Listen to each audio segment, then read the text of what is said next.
This channel does not promote any violent, harmful, or illegal activities. All content provided by this channel is meant for an educational purpose only. চার এখনো মেলেনি, তাই আন্দোলন মঞ্চই হয়ে উঠেছে ক্লাসরুম। আন্দোলন মঞ্চে ইউজি স্টুডেন্টসরা রয়েছেন এবং তাদের আন্দোলন মঞ্চেই পড়াশুনো করাচ্ছেন এখানকার শিক্ষক চিকিৎসকেরা।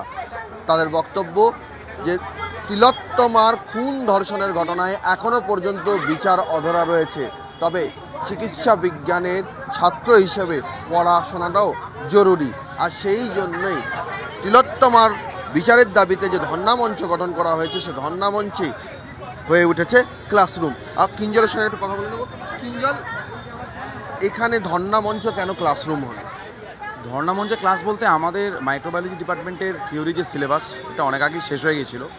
ওদের সামনে পরীক্ষা, তো ওরা আন্দোলনে প্রথম দিন থেকে যেভাবে সাথে আছে, পাশে আছে, তো সেই মুহূর্তে দাঁড়িয়ে ওরা আমাদের কাছে অনুরোধ করেছিল যে দাদা, আমাদের পরীক্ষা তো সামনে, তো কোনোভাবে যদি পড়াগুলোকে একটু রিভিশন করা যায়, করা যায়। এবং আমাদের ম্যাডাম উনিও এটা আমাদের অনেক দিন আগেই বলেছিলেন যে ওদের যদি একটা রিভিশন করানো যায়, আমাদের এইচওডি ম্যাডাম যিনি ডক্টর মৈত্রী বন্দ্যোপাধ্যায়, তো তারপরে ম্যাডামই বললেন যে তোমরা একটা কাজ করো, তোমরা ওদের একটা স্মল গ্রুপ ডিসকাশন অ্যারেঞ্জ করো। তো ম্যাডাম বলার পরে আমরা ডিসাইড করি যে এই স্মল গ্রুপ ডিসকাশনটা খুবই এফেক্টিভ করতে পারি আমরা। এবং ওরা আন্দোলনে যেভাবে ছিল, তাই ওদেরকে আমরা রিকোয়েস্ট করি যে তোরা ধর্ণা মঞ্চে আয়, এখানেই আমরা আসবো এবং এখানে বসেই আমরা ডিসকাস করব পড়াশুনো সমস্ত ব্যাপার। ওরা আন্দোলনও করতে চায় আর অ্যাজ ওয়েল অ্যাজ পড়াশুনোও করতে চায়, কারণ ওরাই তো আগামী দিনের ডাক্তার। পড়াশোনায় কোনো ঘাটতি হোক সেটা আমরা চাই না। অ্যাজ ওয়েল অ্যাজ আমরা ইমার্জেন্সি যে সার্ভিস শুরু করেছি, সেই জায়গায় দাঁড়িয়ে অনেক পিজিটি, অনেক সবাই মোটামুটি কাজে জয়েন করেছে ইমার্জেন্সি সার্ভিসটা শুধুমাত্র। এখানে যারা চিকিৎসকরা যারা পড়াচ্ছে তাদের সঙ্গে একটু কথা বলো। ধর্ণা মঞ্চ যে ক্লাসরুম, এটা জায়গা থেকে যদি একটু বলো। কারণ এটা এখনো যে আমাদের একটা পার্শিয়াল সিজ ওয়ার্ক চলছে আর এখনো যে আমরা একটা আন্দোলনটা কন্টিনিউ করছি, this is also as a form of protest, যে আমরা আমাদের কাজে অল্প ফিরেছি, কিন্তু বাচ্চাদেরও পরীক্ষা বা পড়াশোনা আমরা হ্যাম্পার করতে চাই না।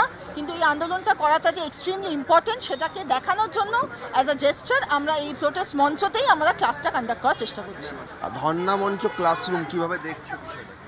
খুবই ভালো এটা একটা অ্যাপ্রোচ আমার মনে হচ্ছে, কারণ আমরা তো ডাক্তারি স্টুডেন্ট, আমাদেরকে পড়াশোনাটাও করতে হবে, তার সঙ্গে আমাদেরকে ধর্ষককেও ধরার জন্য আমাদেরকে আন্দোলনটাও চালিয়ে যেতে হবে। সেই জন্য এই অ্যাপ্রোচটা খুবই আমরা ওয়েলকাম করছি। কিভাবে দেখছো? এইটা একটা খুবই ভালো অ্যাপ্রোচ হয়েছে, যাতে আমরা আন্দোলন আর পড়াশোনা একসাথে চালিয়ে যেতে পারি, কারণ আফটার আমরা মেডিকেল স্টুডেন্ট, আমরা পড়াশোনা একেবারেই বন্ধ করতে পারি না। তো এটা আমরা ম্যামরা আমাদের ক্লাস নিচ্ছে, খুবই একটা ভালো অ্যাপ্রোচ।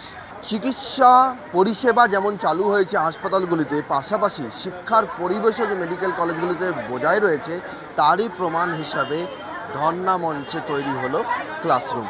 ক্যামেরায় অমিত দাসের সঙ্গে সৌরভ দত্ত, TV9 বাংলা, কলকাতা।